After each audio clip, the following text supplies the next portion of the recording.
Bulan Kitab Suci Nasional dirayakan setiap tahun di bulan September.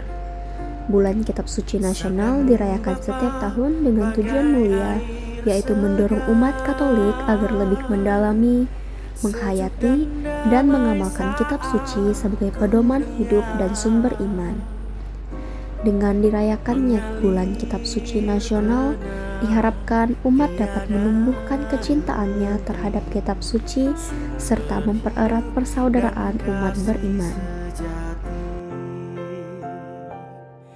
Sabdamu Bapa bagai Tema BKSN 2025. Saya tadi sebetulnya menyiapkan itu, tetapi ternyata isinya nilai. Tapi saya mau menambahkan beberapa yang sifatnya mungkin agak umum juga. Mengapa orang Katolik itu menyelenggarakan bulan kitab suci? Mereka yang Protestan tidak ada. Bulan kitab suci dulu hanya minggu, jadi minggu kitab suci. Tahun 1977, KWI sekarang dulu Majelis Agung Wali Gereja Indonesia menetapkan minggu kitab suci, lalu dikembangkan jadi bulan kitab suci, karena ternyata kita ini belum kitab suci minded. Maka mari waktu itu dan KWI sekarang menggerakkan supaya kita ini mencintai kitab suci.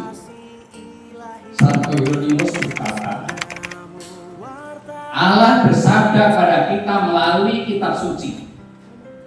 Kita menanggapi sabda Allah dengan berdoa. Itu.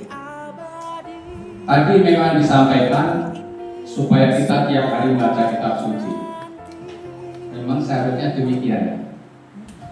Bapak Ibu, kalau kita setiap hari, tidak perlu secara khusus, misalnya ikut misa harian, selama 3 tahun misa harian dan misa minggu, atau baca buku renungan banyak sekali kemarin.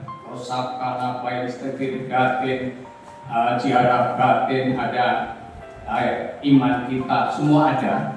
3 tahun semua sudah terbaca isi perjanjian lama, perjanjian baru. Tadi saya sangat tertarik dengan ide bahwa ketika Pak Martin bilang jatuh cinta itu harus dihayati dan dikerjakan. Kalau cinta saja tidak cukup gitu. Jadi harus ada interaksi dua belah pihak gitu. Ketika kita membaca kitab suci, Allah berbicara kepada kita. Jadi kita mendengarkan ya. Nah, kapan Allah berbicara kepada kita? Pada saat kita membaca kitab per kitab, perikop per perikop, Allah berbicara dengan kita. Kalau tidak berbicara secara langsung seperti zaman Musa dulu, dalam biang awan atau dalam penampakan langsung. Di sini akan bertanya 3 pertanyaan untuk Abang dalam rangka bulan Kitab Suci Nasional. Siap. Jadi pertanyaan pertama, kegiatan apa yang menurut Abang paling berkesan selama BKSN di tahun-tahun sebelumnya? Kalau menurut saya kegiatan yang paling berkesan itu di lingkungan ini kita tuh konsisten selalu mengadakan pertemuan BKSN, dan memang berbeda dari doa lingkungan biasanya. Ketika BKSN itu biasanya umat-umat membawa kitab suci, dan di situ kita membaca bersama dan juga ada sharing-sharing. Nah, itulah sangat luar biasa. Lalu diantaranya lagi kegiatan yang berkesan itu mungkin dari paroki ya. Ada lomba-lomba, dari kampus-kampus juga ada lomba-lomba, dan melibatkan warga lingkungan, itu juga bisa. Jadi itu luar biasa, BKSN itu selalu meriah bagi orang Katolik. Gitu. Pertanyaan kedua ini, bagaimana tentang bulan Kitab Suci Nasional ini dapat memperkuat rasa kebersamaan dan relasi di antara umat? Tadi kayaknya udah dijawab ya. Oh iya, benar ya. Kegiatan-kegiatan diadakan di paroki, ya, dan juga kegiatan yang diadakan di lingkungan. Benar-benar. Jadi kebersamaannya sudah terbentuk, kumpul bersama, bersukacita bersama, berbagi firman Tuhan, pemaknaan masing-masing orang, saling sharing gitu. Itu luar biasa. Baik, untuk pertanyaan terakhir, apa menurut Abang dampak positif yang bisa diberikan dari pelaksanaan BKSN bagi kita sebagai umat Katolik? Oh ya, baik. Yang pertama, umat Katolik semakin sadar dan semakin mencintai kitab suci yang menjadi bagian hidup kita. Jadi memang umat Katolik semakin saling mendukung satu dengan yang lain, mendapatkan makna-makna kehidupan, ajaran-ajaran dari kitab suci yang bisa kita bacakan secara bersama-sama. Jadi baca kitab suci ternyata tidak perlu sendiri, kita bisa bersama-sama juga. Jadi saling membantu, saling mendukung, saling menopang sebagai saudara di dalam satu iman. Jadi itu sangat positif sekali.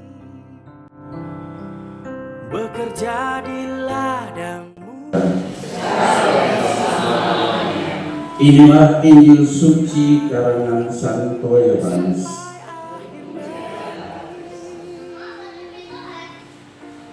Memang masih banyak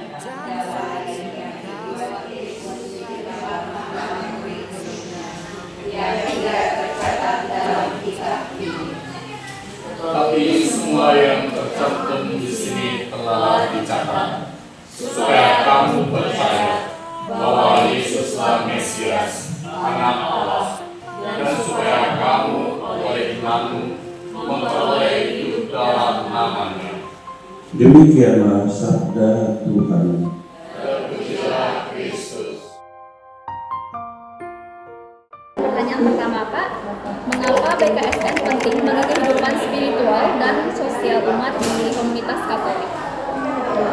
BKSN itu menjadi sangat penting untuk kehidupan komunitas Katolik karena kitab suci itu sendiri adalah firman Allah, dan firman itulah yang menghidupkan kehidupan spiritualitas dari seluruh umat Katolik di seluruh dunia. Untuk pertanyaan kedua, apa harapan Bapak untuk pelaksanaan BKSN di masa depan dan bagaimana kita bisa meningkatkan partisipasi umat? Untuk di masa yang akan datang, BKSN ini memang harus selalu digalakkan mulai dari tingkat hierarki gereja, para pemimpin umat, dan juga semua yang ikut mewartakan termasuk anak-anak muda yang harus dilibatkan di dalam kegiatan Bulan Kitab Suci Nasional. BKSN 2025